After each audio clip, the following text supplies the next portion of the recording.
Today we have to talk about the 2026 Carabao Cup Final. Arsenal versus Manchester City, Wembley Stadium. For Arsenal, the dreams of a quadruple on the line. And for Man City, the opportunity to show the rest of England that they are still here. Unfortunately for Arsenal, it ended in a disappointing 2-0 defeat on the day. And in this video, I'm going to be highlighting the issues for Arsenal and quickly recapping how that game went. We're going to be talking about personnel. We're going to be talking about how Manchester City tactically set up to nullify Arsenal's midfield. Without wasting any much time, let's get straight into it. The game actually started with incredible intensity. In my opinion, Arsenal had the best chance of the first half within the first 10 minutes, where James Trafford, who was in goal for Manchester City, made an absolutely heroic triple save, denying Kai Havertz and keeping out two close-range attempts from Arsenal skipper on the day, Bukayo Saka. If any of those go in, right, we're talking about a completely different narrative today. But the deadlock was finally broken in the 60th minute, and it was a defining moment for one player and disaster for another. Ryan Cherki swung across in from the right hand side, and the keeper on the day, Kepa Arrizabalaga, who Mikel Arteta has trusted to be the cup goalkeeper throughout the competition, came to claim it, but he completely fumbled it. This ball spilled right onto City's 21-year-old left-back, Nico O'Reilly, who beat Arsenal's central defensive midfielder, Martin Zubimendi, and nodded it into an open goal. But guys, for Arsenal fans, before we can even process what had just happened, City struck again, and it was the same culprit. They caught us wide again with Matheus Nunes whipped another perfect cross into the box, and guess who was there? Nico O'Reilly nodded it in for his second goal on the night, and Arsenal find themselves 2 goals down within the first 15 minutes of the second half. Arsenal pushed late, Gabriel Jesus hit the woodwork. You had Ricardo Calafiori hitting the woodwork, but when the final whistle was blown, it proved to not be enough for the Arsenal as Manchester City ran out 2-0 winners and claimed the first trophy in the English football calendar. Okay, now, so let's talk about why this happened. The narrative will obviously be about O'Reilly, be about Kepa,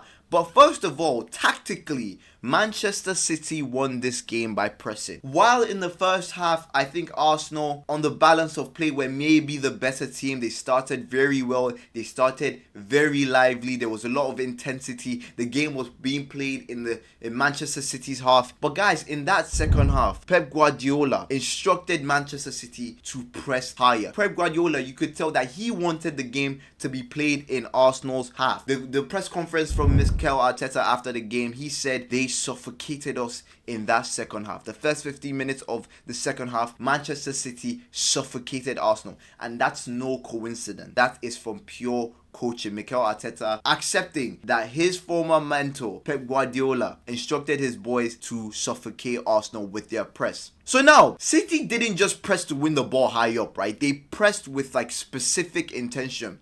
If you look at how they set up, they completely smothered the center of the park. Zubimendi, Declan Rice, our usual, midfielders who control the game, who usually control the build-up, were absolutely nullified. Pep Guardiola told his 4 attacking players, Semenyo, Doku, Cherki, and Haaland, to match the Arsenal back 4 man for man in a block. So they were compact, and they basically said, look, Arsenal, today, you're not going to play through the middle. They forced Arsenal to build up their play entirely through wide areas. So by shutting down that Zubimendi and Declan Rice corridor, Arsenal had to go to the likes of Ben White and Piero Hincapié to try and find Saka and Trossard out wide immediately. And this isolated Arsenal. When Saka got the ball, it was predictable. He was facing 2 defenders. Whenever they weren't even able to get the ball up to Saka and Trossard, they will have to lump lump the ball up to Kai Havertz or Victor Gyökeres to chase on to the ball. This is not football, guys. This is primary school stuff. This is secondary school stuff. At the highest level, your game plan cannot be to get the ball and lump it up to your striker to chase. At the highest level of football, and the highest level of football, if you're playing a manager like Pep Guardiola, you will get exposed. And Mikel Arteta and Arsenal got exposed in that game tactically. The second issue that we have to acknowledge, right, and I don't want to be a guy to bring another human being down. I accept that Kepa Arrizabalaga is a human being, but the goalkeeping selection today played a big role. In a game where a bit more incisiveness was needed, in a game where your goalkeeper's distribution had to be on point, or in a game where you needed a guy who can claim crosses. David Raya is known for claiming crosses. He's the best cross claimer in the Premier League. So you look at the mistake that Kepa made, right? And you look at the guy who you had on the bench. And I know Mikel Arteta came out after the game to say, he felt like this was the right decision. He felt like, he had to go with what he thinks is right. Kepa has played every single game in the competition thus far. He thought it was right to start him. Hindsight could be a miserable thing, because I'm very sure after that interview, Mikel Arteta is going in and saying, what if I started David Raya? And the mistake aside, right, a mistake from a cross and Raya's cross-claiming ability aside, the way Manchester City set up to press, you needed a goalkeeper who is comfortable playing the line, who is comfortable playing the split. There were moments where Manchester City were there to be split, but there was just a sense of nervousness with Kepa, especially after the incident with Jeremy Doku where he got a yellow card. There was just a sense of nervousness where the confidence isn't there to play those passes, and this game needed somebody who was going to play those passes. So I look at that selection with Kepa Arrizabalaga, right, and I say it was ruthlessly explored by Manchester City, and it cost Arsenal. David Raya is the undisputed number one for a reason. He's proactive at claiming crosses. His distribution is key, especially when you have a team like City who are hell-bent on pressing you and suffocating you. Having a goalkeeper who is comfortable distributing the ball is there. And I say this again, hindsight could be a miserable thing sometimes, and I know Mikel Arteta is thinking, on the basis of how that game went, there's only one option for goalkeeper. Whether you think it's right, whether you think it's wrong. In this business, you're not being paid to do what you think is right. You're being paid to win games. And I think that selection cost Mikel Arteta today. Now, it's easy to be negative. It's easy to, be upset. Yesterday, I would be very honest, I was very upset.